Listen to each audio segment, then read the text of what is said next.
আসুন এবার দেখি সর্বশেষ নবী মুহাম্মদ সাল্লাল্লাহু আলাইহি সাল্লামকে নিয়ে হিন্দু ধর্মগ্রন্থে কি কথা লেখা হয়েছে।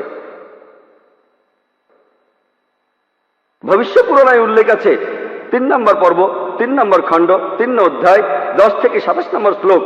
বলা হয়েছে যে ম্লেচ্ছরা তারা আরবের ভূমিকে অপবিত্র করেছে, আর্য ধর্মকে সেখানে খুঁজে পাওয়া যায় না।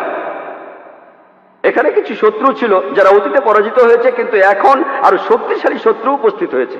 আমি একজন মানুষকে পাঠাবো যার নাম হবে মুহাম্মদ সাল্লাল্লাহু আলাইহি সাল্লাম। তিনি এই শত্রুদের ধ্বংস করবেন আর মানুষকে সুপথে পরিচালিত করবেন।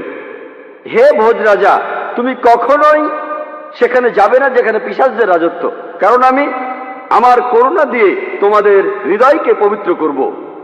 তখন দেবদূতের মতো একজন মানুষ তিনি রাজার সামনে আসলেন আর বললেন, হে রাজা, আমাকে এখানে পাঠিয়েছেন ঈশ্বর পরমাত্মা। আর্য ধর্ম পৃথিবীতে বিরাজ করবে, যে ধর্মটা সত্য দ্বীনুল হক সেটা পৃথিবীতে বজায় থাকবে। আমাকে এখানে পাঠিয়েছেন ঈশ্বর পরমাত্মা, যাতে মাংসভোজীদের বিশ্বাসকে প্রতিষ্ঠা করা যায়।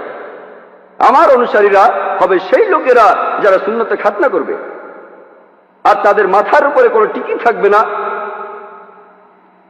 তারা একটা বিপ্লব তৈরি করবে, তারা মুখে দাড়ি রাখবে, তারা প্রার্থনার জন্য আহ্বান করবে, বিধিসম্মত সব খাবারই খাবে, তবে তারা শূকরের মাংস খাবে না।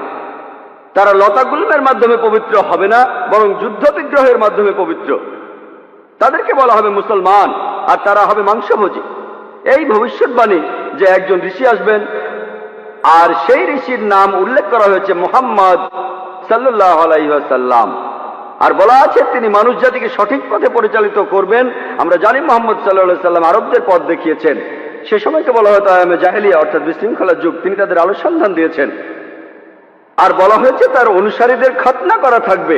মুসলমানরা খাতনা দেয়, তাদের মাথায় কোনো টিকি থাকবে না, মাথার পেছনে কোনো লেজ থাকবে না, মুসলমানদেরও থাকে না। তাদের মুখে দাড়ি থাকবে, মুসলমানরাও দাড়ি রাখে। তারা